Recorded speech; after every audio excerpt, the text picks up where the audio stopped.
Hey guys, welcome back to my channel. It has been a minute, but we are here with another video, and I hope you enjoy it.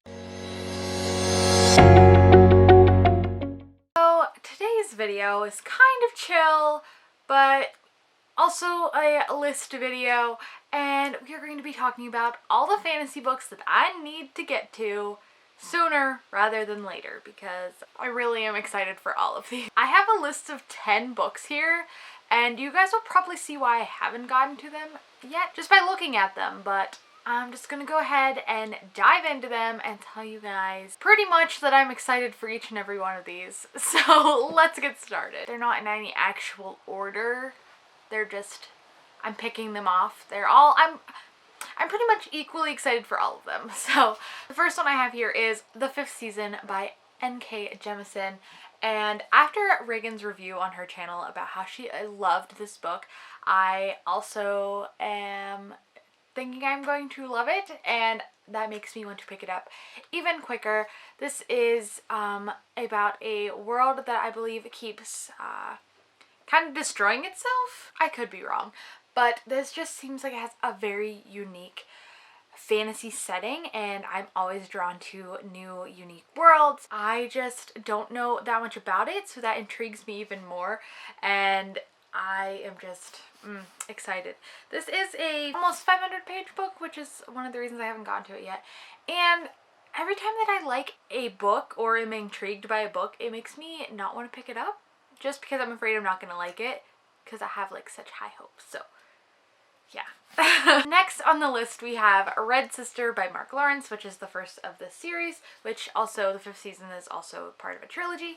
And I literally don't know much about this, but I've heard great things about Mark Lawrence as a writer, and I think Grey Sister was the more recent book that came out that I remember everyone was excited to get it, and so that made me want to pick up this book and see what all the hype is about. And so I don't actually know anything about it, I just picked it up because of the hype. So I'm still really excited about it though. Next we have the highest rated fantasy book on my Goodreads and on my TBR, and that is The Way of Kings by Brandon Sanderson.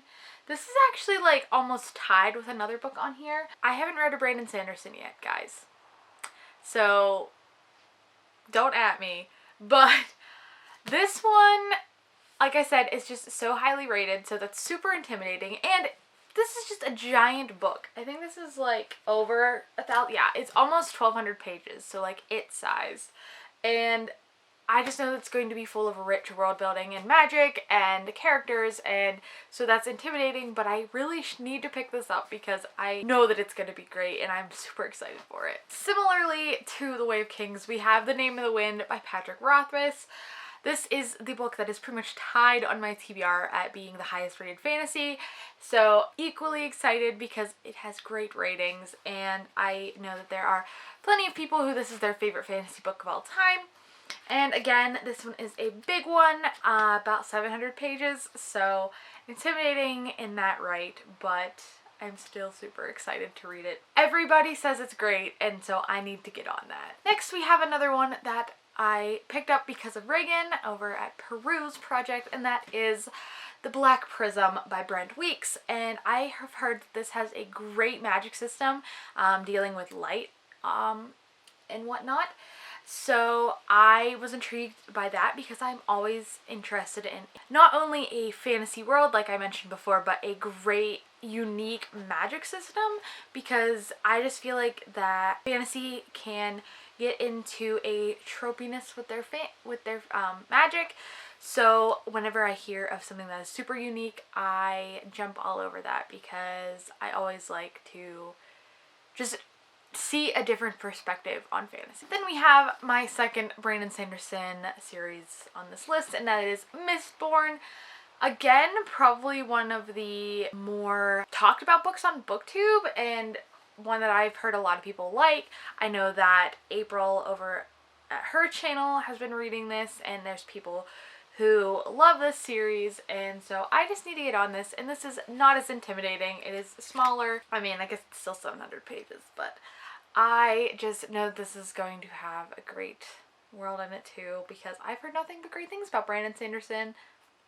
So I have high hopes. 4 more, guys, don't worry. And actually these 4 are all more recent additions to my TBR pile, which is exciting. The next 2 on my list actually are ones that I picked up because of my friend Amber over at Books of Amber, and she really enjoyed these books, so I said I'm gonna buy them and read them. But obviously they're on this list because I don't know when I'm gonna read them, but I need to read them.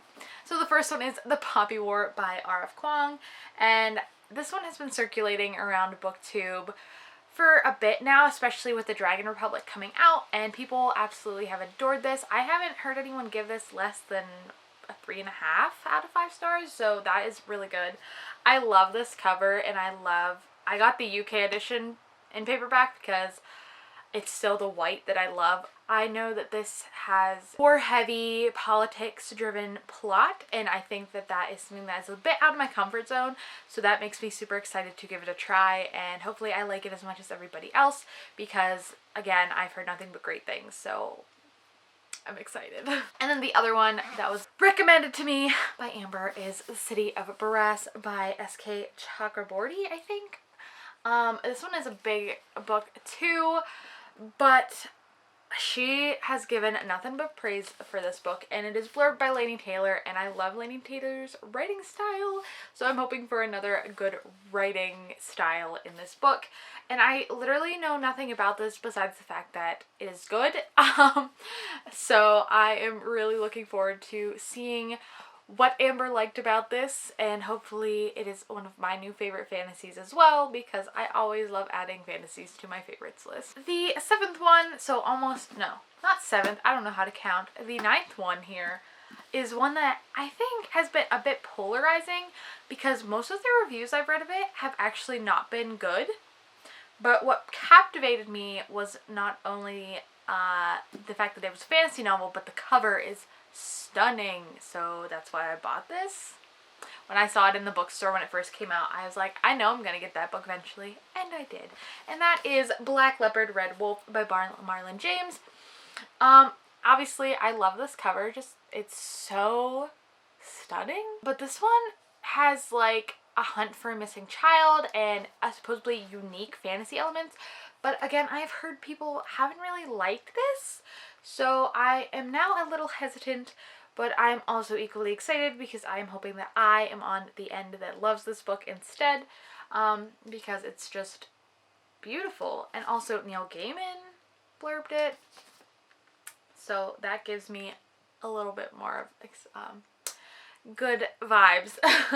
So yeah, I just love this cover. I also love the cover of the last book I'm going to talk about, and I apologize that I haven't gotten to this sooner, because this was a big thing when it came out a couple months ago. And that is this behemoth, which is The Priory of the Orange Tree by Samantha Shannon. This one is actually shorter than The Way of Kings, but it seems so much bigger, and I am so excited that I got this copy of it. Again, this cover is stunning, and I always love a fantasy novel with a stunning cover, because I feel like it speaks for the richness that is inside. And obviously I'm super stoked for this. Again, I've heard almost nothing but good things about this one, and when it came out, everyone loved it, and I haven't heard anything less than 4 stars again, so that makes me super stoked. A little worried about the hype, but mostly just excited to read it. I love dragons, and this one is a dragon. This one has dragons in it, so I'm excited. So my stack's back here on the bookshelf. But yeah, those are fantasy books that I really need to get to, and I just haven't, because there's too many books that need to be read, and I have way too many plans for my books. So let me know in the comments below which ones I definitely need to put at the top of my TBR pile and get to sooner rather than later, because it's just daunting looking at this pile and being like, which one do I pick up first? Because they all excite me equally. Thank you guys so much for watching, and if you like this video, make sure to give it a thumbs up and hit that subscribe button to see more of my content in the future and see if I read any of these books soon. But again, thank you guys for watching, and I hope to see you all in my next video. Bye!